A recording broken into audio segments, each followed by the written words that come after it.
স্বামী বিবেকানন্দ স্কলারশিপে যারা প্রিভিয়াস বছরগুলিতে আবেদন করতে পারেনি বিভিন্ন কারণবশত অর্থাৎ ড্রপ আউট স্টুডেন্ট বা ইয়ার গ্যাপ ছিল, তাদের জন্য অত্যন্ত খুশির খবর। 2025-26 সেশনে যাদের ড্রপ আউট রয়েছে তারাও কিন্তু আবেদন করতে পারবে। তো সেক্ষেত্রে তাদের কি কি যোগ্যতা লাগবে, ইয়ার গ্যাপ সার্টিফিকেট কোথা থেকে কালেক্ট করবে, প্রত্যেকটি বিষয় আজকের এই ভিডিওতে তোমাদের সঙ্গে তুলে ধরব। কাজেই যদি আজকের এই ভিডিওটি সম্পূর্ণ দেখো তাহলে যাদের ড্রপ আউট রয়েছে তাদের সমস্ত প্রশ্নের উত্তর আজকের এই ভিডিও থেকে পেয়ে যাবে। তো চলো ভিডিওটি শুরু করা যাক। স্বামী বিবেকানন্দ স্কলারশিপের পোর্টালে আমি সরাসরি চলে এসেছি এবং যারা ড্রপ আউট স্টুডেন্ট রয়েছে, ড্রপ আউট বলতে কাদেরকে বোঝানো হয়, ধরা যাক একজন স্টুডেন্ট উচ্চ মাধ্যমিক পাশ করার পর সে এমবিবিএস বা নার্সিং বা বিভিন্ন এন্ট্রান্স এক্সামের মাধ্যমে বিভিন্ন ভালো ভালো স্কুল বা কলেজে অ্যাডমিশন নেওয়ার জন্য প্রিপারেশন নিচ্ছে বা নিট বা জেইর জন্য প্রিপারেশন নিচ্ছে। তো সেক্ষেত্রে তারা কিন্তু অনেক সময় ড্রপ আউট নেয়, অর্থাৎ সেই বছর বা 1-2 বছর পর যখন সে কলেজ পেয়ে যায় তারপরেই কিন্তু সে অ্যাডমিশন নেয়। তো সেক্ষেত্রে তার উচ্চ মাধ্যমিকের পর কলেজে অ্যাডমিশন নেওয়া 1 বছর বা 2 বছর বা 3 বছরের গ্যাপ হয়ে থাকে। তো সেক্ষেত্রে কি তারা আবেদন করতে পারবে? স্বামী বিবেকানন্দের স্কলারশিপের সেই ব্যাপারে নতুন নোটিশ দেওয়া হয়েছে ড্রপ আউট স্টুডেন্টদের জন্য, সেটাই আমি তোমাদের সঙ্গে তুলে ধরব। তো প্রথমত বলেছে এখানে ড্রপ আউট স্টুডেন্ট যারা রয়েছে তারা 2024 সালে মাধ্যমিক বা উচ্চ মাধ্যমিক বা কলেজ পাস করে থাকো, অথবা 2023 সালে অথবা 2022, তিনটি অপশন কিন্তু এখানে দেওয়া রয়েছে। যারা 2025 সালে পাস করেছো তারা তো ফ্রেশ অ্যাপ্লিকেশন বা নর্মালি স্টুডেন্ট হিসাবে আবেদন করবে, কিন্তু যারা 2024 বা 2023 বা 2022 এর মধ্যে থেকে যদি কেউ মাধ্যমিক বা উচ্চ মাধ্যমিক পাশ করার পর কোনো কলেজে বা ইনস্টিটিউশনে অ্যাডমিশন নাওনি বা স্কলারশিপের জন্য আবেদন করতে পারোনি, তো তারা কিন্তু আবেদন করতে পারবে এবছরের জন্য।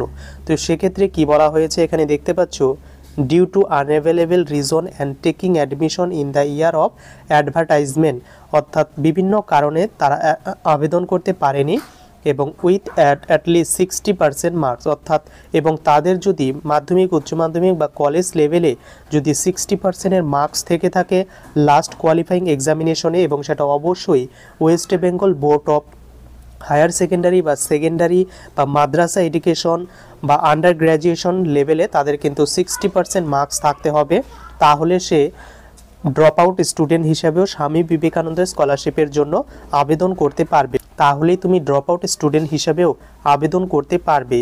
তো সেক্ষেত্রে আবেদনের জন্য তোমাদের সমস্ত এলিজিবিলিটি ক্রাইটেরিয়াই সেম। ফ্যামিলি ইনকাম বাৎসরিক 2.5 লক্ষ টাকার কম থাকতে হবে, তোমার নিজস্ব নামে একটি ব্যাংক অ্যাকাউন্ট থাকতে হবে, ওয়েস্ট বেঙ্গলের যে কোনো একটি ইনস্টিটিউশনে পড়াশোনা করতে হবে, ওয়েস্ট বেঙ্গলের বাইরে পড়াশোনা করলে তুমি কিন্তু পাবে না, এবং তার সঙ্গে অন্যান্য যদি স্কলারশিপে পেয়ে থাকো অলরেডি তাহলে তুমি কিন্তু আর এই স্কলারশিপে আবেদন করতে পারবে না, কিন্তু প্রাইভেট স্কলারশিপ তুমি আবেদন করে দিতেই পারো। তো সেক্ষেত্রে তোমরা কত টাকা পাবে ড্রপ আউট স্টুডেন্টরা? তো নর্মালি যত টাকা পাও তো সেই টাকাই কিন্তু ড্রপ আউট স্টুডেন্টরাই পাবে। যারা কলেজে আর্টস নিয়ে পড়বে 12,000 টাকা, কমার্সেও 12,000, এবং যারা সায়েন্স নিয়ে পড়বে তারা 18,000 টাকা, এবং যারা পিজি আর্টস এবং কমার্স নিয়ে পড়বে তারা 24,000 টাকা, এবং পিজি সায়েন্স কোর্সের ক্ষেত্রে 30,000 টাকা রেসপেক্টিভলি কিন্তু দেওয়া হবে, এবং যারা ডিএলএড করবে তাদের ক্ষেত্রে কিন্তু 12,000 টাকা দেওয়া হবে, এবং যারা পলিটেকনিক করবে তাদের 18,000 টাকা দেওয়া হবে, এবং যারা মেডিকেল কোর্স করবে তাদের কিন্তু 60,000 টাকা এই স্কলারশিপ থেকে প্রত্যেক বছর দেওয়া হয়। এখানে মান্থলি সিস্টেমে থাকলেও এখানে ইয়ারলি সিস্টেমে দেওয়া হবে।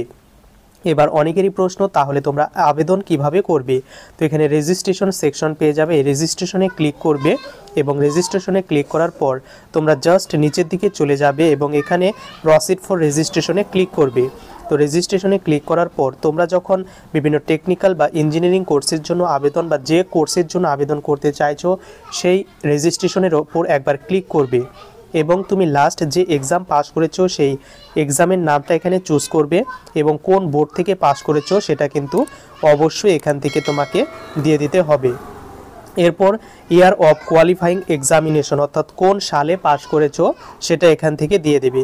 তো এখানে তোমরা ড্রপ আউট হিসাবে দেখতে পাচ্ছ 2025 সালে যারা পাস করেছো তারা তো করতে পারবেই, এরপর 2024 সালে, 2023 সালে এবং 2022 সালে, অর্থাৎ এই 3 ইয়ারের স্টুডেন্টরা কিন্তু এবছর ড্রপ আউট স্টুডেন্ট হিসাবেও আবেদন করতে পারবে।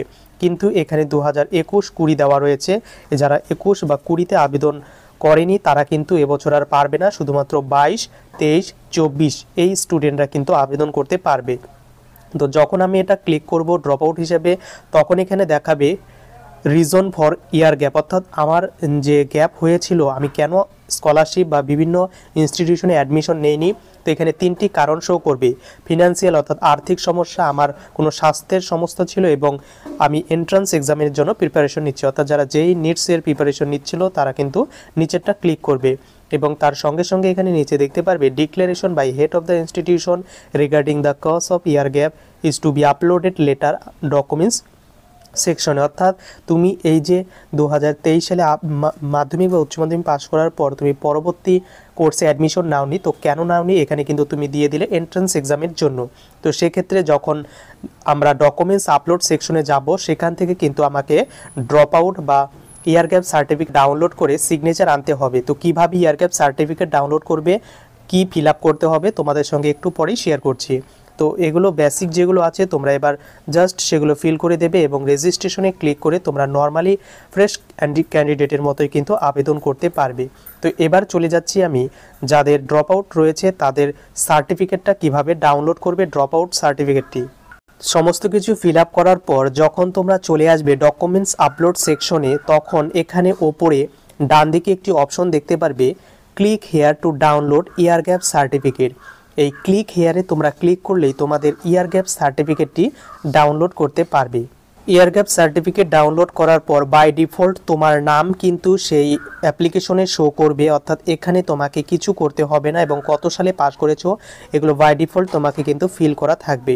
এবার চলে আসবে নিচের দিকে, এবং নিচের দিকে চলে আসার পর এখানে তোমরা অনেকগুলো অপশন দেখতে পারবে।